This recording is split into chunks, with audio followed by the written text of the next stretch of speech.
Alright, I'm just going to set up the context for a series of videos on how to do criticism and how not to do criticism, and we'll be listening to a person and their set of remarks around certain films. The films are The Shining, Lord of the Rings, Ready Player One, and the Terminator series. If you're not interested in that media, then please move on to other videos that might be more interesting for you, and that's just the immediate context. We'll be responding to the comments and seeing what holds up and what does not hold up in terms of analysis. Thanks.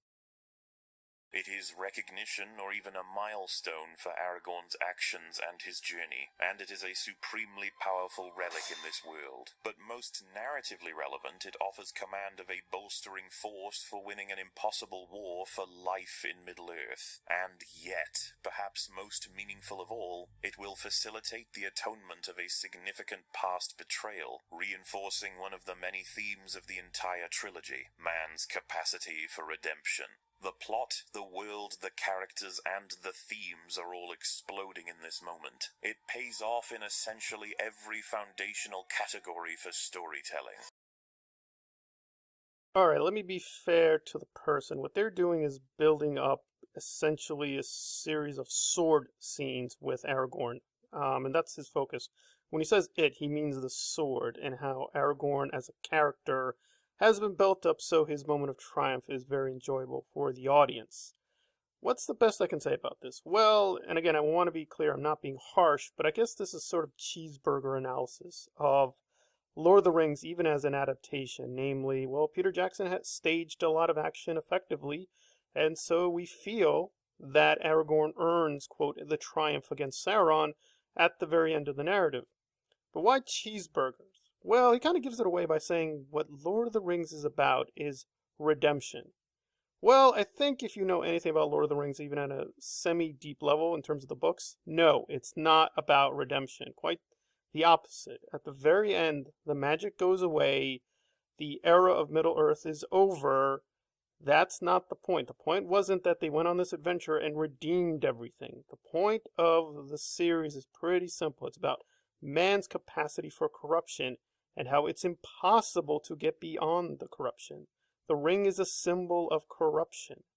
If, on the other hand, you just wanted a cheeseburger film about action and stuff and horses and stuff blowing up and the ghosts and stuff, then yes, you can see it as like, oh, that was a very emotionally satisfying conclusion to a very simplistic conventional narrative.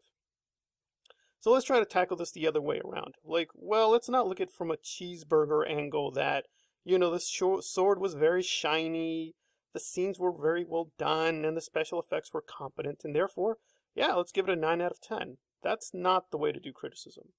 I think you want to begin with two sets of criteria. One is, do you want to be a generous critic or ungenerous critic? Now, I'm choosing to be generous.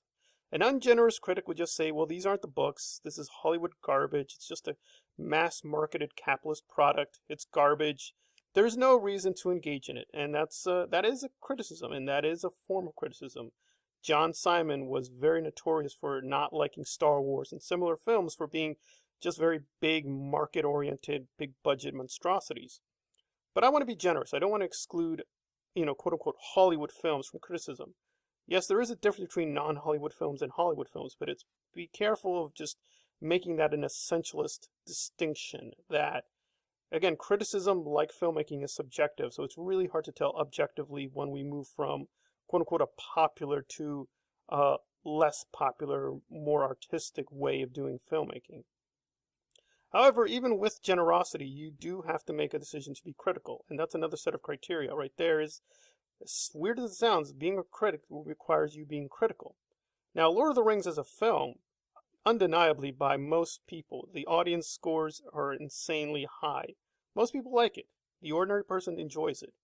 And even most critics enjoyed it. They gave it a very high marks. It got, best of the year on many critic lists and so on and so forth. But I think if you look at it more carefully, and again, zooming out not just in terms of film criticism, not just in terms of films, that this is a bigger problem with Hollywood, period, because the angle the critic is trying to take in this case is to show that, well, Lord of the Rings is how do you do a good film, but Star Wars, in terms of the Disney trilogy, is how you do bad films, because they don't really understand how to make films or how to build things up or how characters really work, etc., etc. But if you really understand narratives, then you can sort of say, well, Star Wars by definition is Lord of the Rings. Literally. I mean, it borrows heavily from the tropes, metaphors, even entire plot lines.